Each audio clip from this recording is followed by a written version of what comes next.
done a transatlantic crossing? I have. That was my husband's first cruise. He has never cruised a day before that.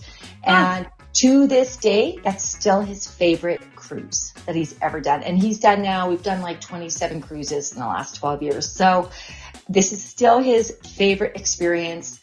It is very, very, very special. Welcome back to Passport Diaries, a travel podcast by Travel Store. And you just heard a little sneak peek from my conversation with today's guest, Cindy from Cunard. Cunard is the iconic cruise line that is celebrating 185 years this summer. They've been around for 185 years. They have such a rich history. They actually started by running the mail between the North American continent and the United Kingdom. They had big moments in history that they were a part of, like the World Wars. And then they eventually became this luxury cruise line that sails all around the world. And they are celebrating this year by doing a special transatlantic crossing, which we're going to hear from Cindy all about what it's like to do a transatlantic crossing. So stay tuned for that. And then we're also going to talk about some of Cindy's favorite itineraries that Cunard does. One of which I really liked hearing about, which was the Alaska itinerary. It's very friendly and approachable to multi-generational families, and especially for the younger members of the family. It's not just that they have, activities on board for the kids to do, but in each of the ports, they're treated more like junior rangers, so they get to be very interactive with the environment and the culture and the places themselves. We'll also talk about the other itinerary that Cindy just loves, and I think she said it's her favorite, which is the Caribbean itinerary that leaves from Miami, goes down to the Caribbean, stops at some stunning islands, and lastly, we're going to talk about the big one, which is World Voyages. It turns out people are not waiting anymore to do these kind of bucket list, once-in-a-lifetime trips. They're going on board a Cunard ship. They're going for 119 nights, which is about 4 months, and they're going to hit all 7 continents. So go ahead and join Cindy and I for the rest of our conversation and hear what it's like to sail all around the globe with Cunard. We started 185 years ago in Halifax by Samuel Cunard. Very big maritime history over there. They've got a museum and everything to them. And over the years, we've had 249 different ships. So wow, lots of different ships over the years. Very exciting. At this very time, we have 4. We never have a big fleet, but we do switch our fleet up. And it started going between, of course, running the mail between North America and over to the UK, to Southampton. And so that's happened. And then over the years, of course, we're known, so many of our, ancestors have come over from the Europe over to North America to be part here. And so we've got a very big history of bringing many of our citizens over to the North America, area. And then, of course, during the war, it was actually the Grey Ghost. It took soldiers back and forth during the war years. And so we've had a great history. There is an amazing history of Cunard, and it's something that really amazes me to still think that today we have all this heritage and all this tradition, but yet we like to modernize it and still offer a modern experience, but keep that history, right? Because that's important to us. That's something, whenever I think of or I hear that something has been around for 100, 150, 185 years, my first thought is, wow, what a long period of time and how impressive that is. But time is attached to all of these, as you said, like parts of history, very key moments of history. So it's not that this ship was floating by on the sidelines. It was in the mix. Yep, it really, really was. And it's so interesting to me. I'll be at a consumer event and I'll have a lot of people come up to me and they'll be like, my great grandmother came over on a Cunard ship, and they'll show me stuff. And it's just amazing to see the pictures or the old tickets that they had.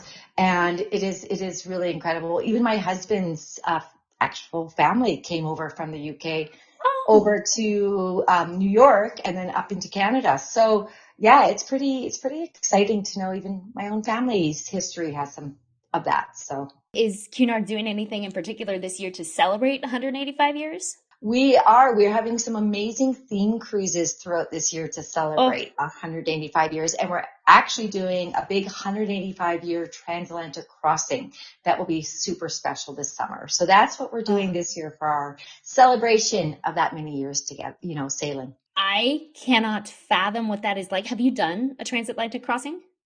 I have. You know what? It was when I first got hired 12 years ago. My husband and myself, my head office said, okay, we need you to experience what we sell. So, here, take on the Transatlantic crossing on the Queen Mary 2. Yeah. That was my husband's first cruise. He has never cruised a day before that. Ah, And to this day, that's still his favorite cruise that he's ever done. And we've done like 27 cruises in the last 12 years. So this is still his favorite experience. It is very, very, very special. even over 20 or so cruises that he's taken, that's still his favorite experience. Still his favorite. Oh, It is so special. And we had one of the roughest sailings that the captain had seen in many years. But nothing stopped. We were still dancing. We were still going to the spa. We were still doing fencing lessons. We were still watching Broadway shows. mm-hmm. Like nothing stopped. It was amazing and incredible experience. So yeah, one of my favorites. What do you do on a transatlantic crossing? Because there's a lot of sea days. It is there's plenty to do on board, but what do people do? So we do have a list of 101 things to do on a transatlantic crossing. Oh, And it's a fun list to try to see how many you can get done. My husband and I only got 49 done. So we still got to go back and do more. Yeah, we didn't get everything done. Really, you can be as busy or as relaxed as you want. It really is up to you. So you can do things such as, well, we got, of course, the spa. So we have amazing spa with hydrotherapy pools and, of course, saunas and things. Or we have a 2-story library that has over 10,000 books. Do some reading and watch the world sail by. We have on the Queen Mary 2, we do have a 3D illuminations theater where we play 4 shows a week. And that's a very special experience. We're the only one at sea that has that. We do fencing lessons, painting classes, dancing lessons. We do afternoon teas. We have inside guest speakers come on board. So we often have guest speakers come on from different areas of life. So sometimes they're actors or actresses. Sometimes they're singers, or they'll actually even be an astronaut or a historian. And they'll come and they'll share their stories with you. And they'll be there to talk with you and walk you through kind of this whole interesting different talks throughout the week. So you can really be as busy as you want or as much as you want to relax because you are at sea for 7 days when you're sailing the transatlantic crossing. who would really enjoy this type of cruise? And then kind of also, what do you see? I know things have been changing as far as the industry and who's gravitating towards cruising because the experiences are so much deeper and the offerings and the ability to go to so many different places without having to have a bunch of different hotels or a bunch of different buses, trains, planes, cars. You know what? We are seeing more and more guests that want to experience and explore different countries. They want to see more and they want to do it in comfort and safety. They want to be able to do it knowing that, you know what? If a storm's coming, the ship can go in a different direction. Yeah. You might change your, itinerary a bit, but we're not going to put you into the middle of a hurricane, for example. The transatlantic is a very special one, is that it's got that heritage and that history to it. And so there is a little bit more traditional feel and experiences on it. Now, saying that, to be 185 years and to be successful that long, we've had to modernize. We've had to keep up with the times. And so we do modernize and we do offer new things and make sure that our guests are getting what they want when they're cruising with us. We do see a lot of clients right now coming on to like Caribbean. That's new for us. And we're seeing a big demand there, as well as Alaska is very big and enjoying and experiencing that beautiful nature.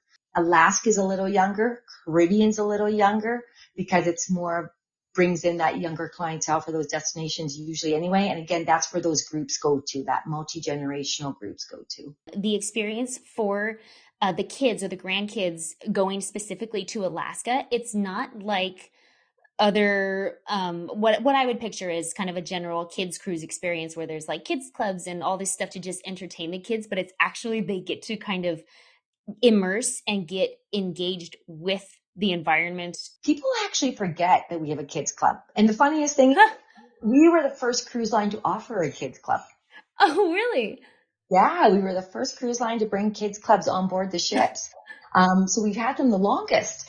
We do focus on the destination. We focus on our kids clubs are smaller, more intimate. For us, if we have 75 kids on board the ship, which is what we get with Alaska, that's big for us, right? Because we are that smaller, more intimate kind of a kids club. We get amazing feedback, especially from Alaska, where the kids get to, become like little junior rangers and learn all about the destination. Clients really want their kids to experience more, than just maybe a pool. They want them to get involved and learn about the destinations, and because that's where so much of our, what do they say? Traveling the world is an education on its own, right? So yes. The ships that you have are not massive cruise ships, right? They're not 6,000 people. So first of all, they're more intimate, beautiful, and it's a great experience on board.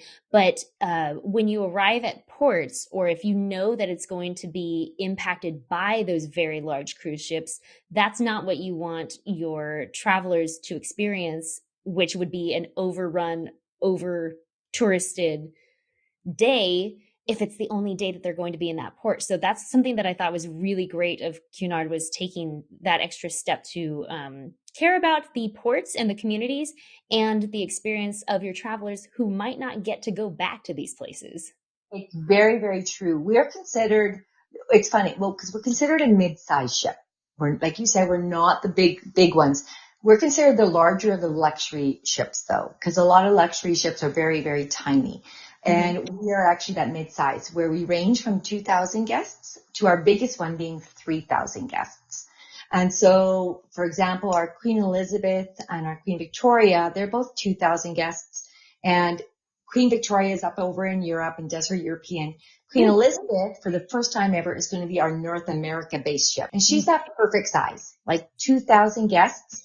I always like to say she's small enough to get into the port, get off easily, and enjoy the destinations without overtaking the destination. But she's big enough where she has entertainment and activities late into the evening, and you'll find always something to do all the time. We really do focus on, you'll see like our itineraries are very special and very different. We don't have a set repeat itinerary.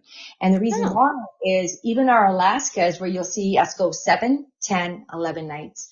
If you look at our 11th night cruise to our another 11-night cruise to Alaska, a couple weeks later, they're different. And the reason why is for that very reason. We'll change our itineraries around to make sure that we don't go into Ketchikan or Skagway or one of the Caribbean islands when there's 5 or 6 big ships there and they take over the area. So you want to be able to get into port, let your clients off, and enjoy without that, without those crowds. That's when they get the most of that destination. So we do our best to try to make it work that way for them. The Queen Elizabeth, for the very first time, we've never had a ship North America based. So this is our first time where she's going to be sailing from the West Coast and the East Coast all season long. And so starting here in May, she's going to do, the end of May here, she's going to do 7, 10, and 11 nights Alaska round trip out of Seattle. Oh. And then, and so she's going to do that until about end of September. And then the end of September, she's going to do, we have a 21-day or a 19-day Panama Canal, where it's going to go 21 days from Seattle through to Miami, or 19 days from San Francisco around through to Miami. Once she gets parked in Miami, Queen Elizabeth will be parked in Miami from October all the way through until April of 2026. For first time ever that we're going to be based out of Miami. We've never had a ship based out of Miami. We're going to hit some amazing Caribbean islands. Mm. The 9-day is a Western Caribbean itinerary. The 12-day is an Eastern Caribbean. I like to say it's east, but it has a toe in the south, end of Caribbean, because it hits places like Barbados and Tortola and places that you don't usually get in the East Caribbean. So the itinerary, that's my favorite. I've already got myself booked for next January. So yeah, it is. It's my favorite. I love that itinerary. So I'm super Yeah. excited. And yeah, that's going to be an exciting time for us, because then in April of 2026, Queen Elizabeth goes back through the Panama Canal, back to Seattle, and then we'll be doing Alaska all summer of 2026 again. What does it feel like going through the Panama Canal? You know what? I wish I could tell you I have not done that. That is on my bucket list. And it just, unfortunately, the only reason I haven't done it is because it's 21 days kind of a thing, and Yeah. vacation time and with kids and everything. I Yeah. haven't had the experience. What I can tell you is that everybody who has done it has told me that going through the historic locks is very, very special, Yeah. because it's amazing to think that those locks were built by hand, like dug out by hand, and to watch them work and to know, like, to go through it takes 8 hours on average. Just to know that like 8 hours to go through this, and imagine building that by hand and watching what they call the mules. The mules are what makes the locks go up and down. It's kind of a wooden, well, now it's probably metal, but at the time it was wooden engineering things that they had so that the locks would go up and down. It's called the mule. But to watch that would be just stunning. So yeah, and everybody sits on their balconies and everybody orders room service so they don't miss any of it. Yeah. Oh, what a thing to experience. Panama City is high on my list of places to go, but to be able to experience not just going on land and seeing the Panama Canal, but to be in a ship making the crossing, and especially on one of these queens. Yeah. Well, the queen, she's the perfect size to go through the locks, right? The old locks, whereas a lot of the new ships have to go through the new locks. And I'm Oh, sure it's beautiful and just as amazing, but you're not getting that feel of that history of going, oh wow, this was done back then. It's making that perfect world of history and elegance and our legend and our tradition, with modernizing it with what everybody wants today, and it's yeah. kind of like it's a combining of it all. So it's pretty special. They do it very, very well. I'm very proud of my company and like how well they bring all of this together. And our feedback is we get rave reviews. So very proud of them. One of the things that's kind of iconic with Cunard is gala nights. And that just luscious, the ability to have those really special nights, because when do you get enough opportunities to dress to the nines? Our gala nights are very, very special to us. We love to celebrate. For us, we want to have New Year's Eve throughout the year, right? Like, you know what I feel? I don't feel like we celebrate enough. We don't celebrate enough. Just even it being a Thursday like it is today. You know what? The grass is green and it's a Thursday and I'm walking. I think we should celebrate. And so for us, it is a celebration. We do have, like, you can wear your tuxedos and your ball gowns, and we definitely have clients that do. There are some that go right to the max with it. Really up to them. We do have it though now, so we don't need the tuxedo and the gown. We have said, a nice dress, for gentlemen, a nice suit and tie, and for ladies, a nice cocktail dress or business, or like a suit, kind of a dress suit is perfect. So we have said, that kind of next level is perfect for it. And you know what? We do see now the odd clientele that just, they don't want to. Maybe it's a long day at a shore excursion, or, something that they're exhausted and they want a casual evening. So we've actually made it so now we have casual opportunity for our guests as well. So they can enjoy, like, the Golden Lions pub has dining that's casual. The Corinthia Lounge has tapas that's casual. We have the buffet that's casual. So there's some kind of casual experience as well if guests wish to on those nights. I will say about 85% of our guests do go for the gala night. They do want to make it special. They love the Broadway show. They love the dancing and the orchestra afterwards. They love the feel to it. It really is my husband and I were saying about when we were doing the crossing, it's like 6 o'clock. So about 5 o'clock, everybody goes into their room. Like you can walk down the halls of the ship at 5 p.m. and there's nobody around. They all disappear. And at 6 o'clock, it's like this little magic bell rings. There isn't one, but it's like there is. And around 6 o'clock, everybody comes out and they're dressed up and we've got music playing and there's, champagne flowing. Everybody's just enjoying it, right? And it's a very special experience. Definitely one. And again, if you don't want to do it, you don't have to. And you're not going to be made to feel bad. Trust me, no one's even, you do you. We always say we want our guests to bring their authentic selves on our ships and experience it. And I know my authentic self likes to dress up sometimes and have a little bit of champagne and celebrate just being on board the beautiful ships. I can't imagine there are too many people who wouldn't jump at the chance to just kind of engage with the beauty and the style and the design and just that wonderfulness of the ship.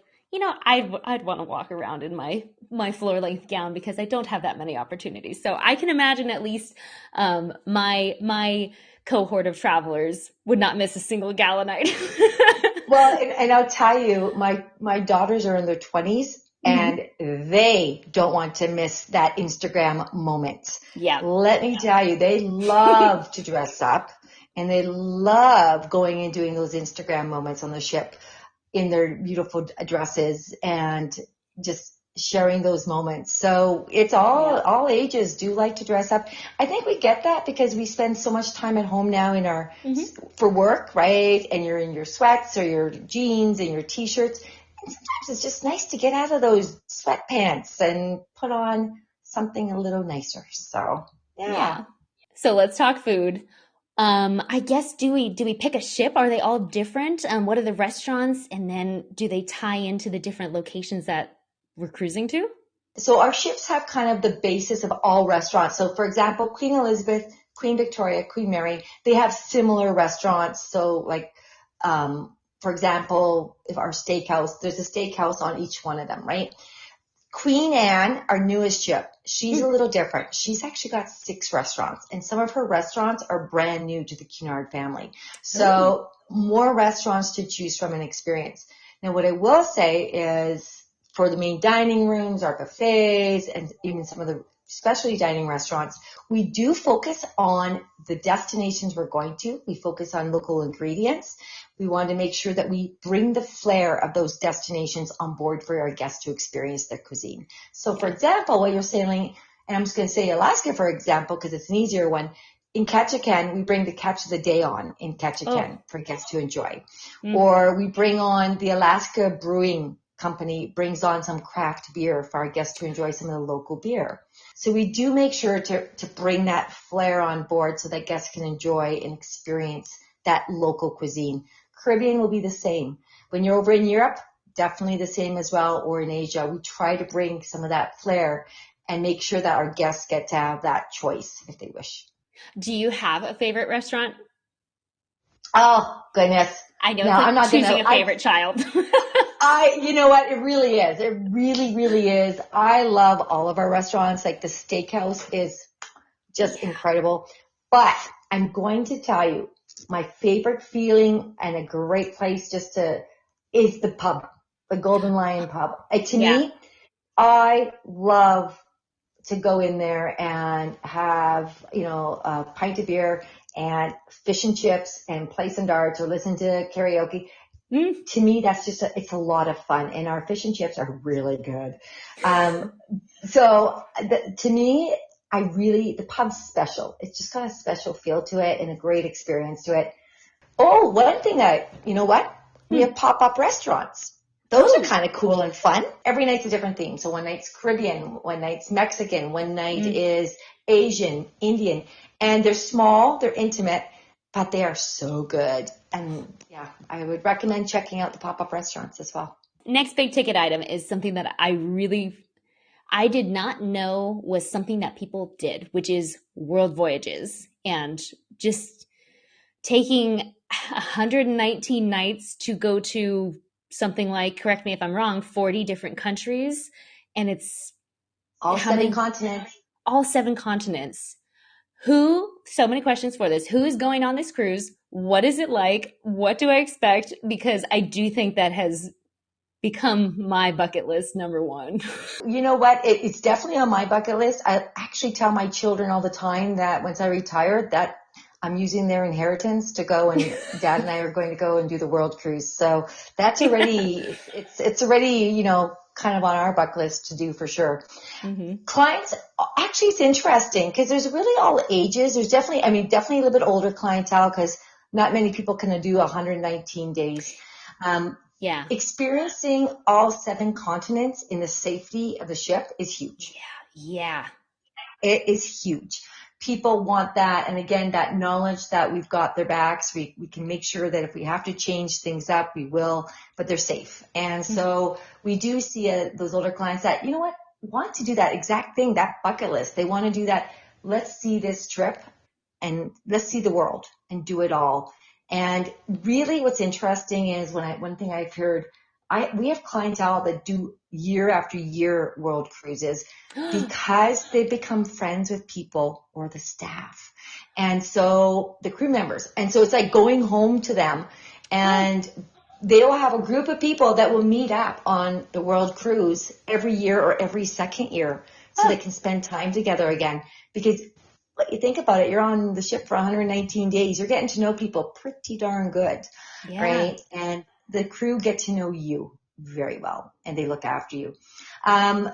Experiences, well, you're going to see all these different ports, all these different cities. There's always the shore excursions that you can choose to go to if you wish, or you can just wander around on your own. I mean, it's an amazing experience. We do lots of different activities.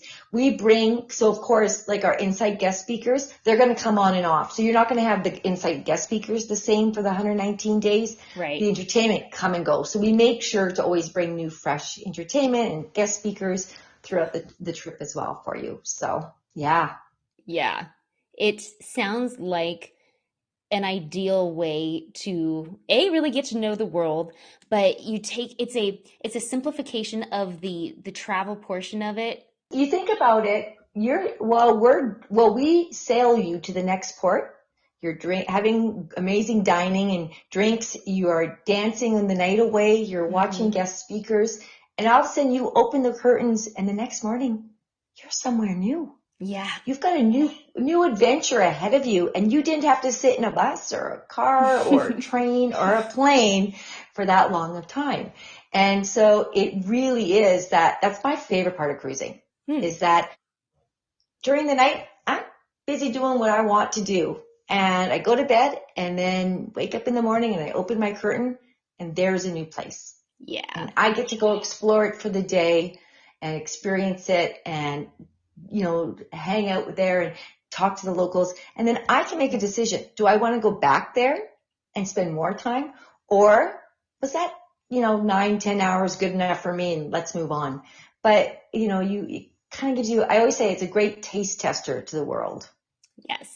Yes. And I have the problem where, like, when I'm going to a restaurant, I don't have a cocktail that I get every time because I really want to try what's the special that craft cocktail mix is. I always want to try the thing that restaurant made special, or it's their signature something.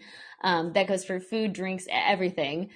So kind of the same thing with travel is I would love to return to Spain, but I haven't been to Italy yet. So with something like this, you really get to cover a lot of ground, but it's not like you're zipping right by. It's just you're traveling during the night when you're already sleeping and having dinner, just you're moving along. That's why I love it so much. Oh, well, and of course the food is good. The drinks are good. The ships are beautiful, so that all definitely plays a big part that I'm doing it in style without having to pack and unpack. Yes. Something that I love to ask is, do you have a favorite little nook on one of the ships or a favorite little detail? Not like one of the theaters or one of the restaurants, but just something that's like in the details that you really love. Ooh, that's a great question. Oh, I mean, one of the things I love is that the Queen Mary too has dog and cat kennels. You know, we have 20 dogs, 4 cats. They do book far in advance. But, you know, for someone who wants to travel with their pet, that's a pretty cool little area to hang out for them because they get to go up there and there's, you know, there's an area to walk them and hang out with them in a private deck. You know what? I love the top of the ship on the Commodore Club because it's the front of the ship and it's stunning. And you see the world kind of like you're just going through the waves, right? And you can see the ship kind of going through. And there's a peace about it. There's just a peaceful feel to it. It's, you know, a little bit of a quieter place. Sometimes they'll have a little bit of music happening there during the day. In the evening, they'll definitely have music happening. But it's such a cozy little area just to have a, you know, cocktail. And talking about cocktails, actually, when you were talking about you love to try the different ones. Mm-hmm. So Cunard has their own gins that are especially made for us. We have our own beer that is specially made for us. We have our own wines that are specially made for us. And then on top of it, something I absolutely love is one of our lounges has what they call, it's like the horoscopes. And so they have a drink based on your horoscope. Oh, I bet that is extremely popular right now and for the past 10 years. It's pretty fun to try. I'm not going to lie. So yeah, so it's pretty cool. Now, what happens when you try one that's not yours? A little Freaky Friday moment? Nothing. You can be whatever month you want to be. It's all good. Yeah. My husband and I, we both have birthdays on the same month. So we start drinking, we start going, okay, well, this one's our daughter's month. This one's our other daughter's month. Yes, in their honor. Yeah, so we could try all of them. So yeah, that was what we tried. But yeah, so it just made me think of that while we were talking. You mentioned the beverages. I had to share that, yes, we have our own gins and beers and wines that are created and that our mixologists are stunning and amazing with their craft. So. Oh, one last bit. Didn't the Queen Anne win an award for the best? She just did. Yeah. Best new cruise line in 2024. She did just win an award. Just a little. Thank you very much. Feather in her cap. She is stunning. She is really, really beautiful. Definitely more modern and contemporary feel. 3,000 guests. But yeah, she won an award. Best new cruise ship in 2024. We're pretty proud of that. So. Yeah, as you should be. Well, thank you so much, Cindy, for coming on here and sharing more about Cunard and what I can expect when I go on one of these cruises. Well, thank you for having me. I really appreciated chatting with you today. And you gotta get on and try a Cunard. I can't wait to talk next time after you've done it, and we'll be able to share your stories. Yes, we'll come back on after I go on the one to Alaska and you go on the one to the Caribbean. And exactly. We'll meet in the middle. Exactly. We'll come back and we'll talk and we'll compare notes. Thank you so much, Jackie. I've been great talking with you, and thank you to everybody. We hope you enjoyed our conversation with Cindy from Cunard. We really appreciate her coming on and sharing her favorite stories and especially her favorite little details about the itineraries and even the ships themselves. If you want to keep adding new stamps to your podcast passport, be sure to follow us, subscribe wherever you get your podcasts. Until next time, safe travels from all of us here at Travel Store.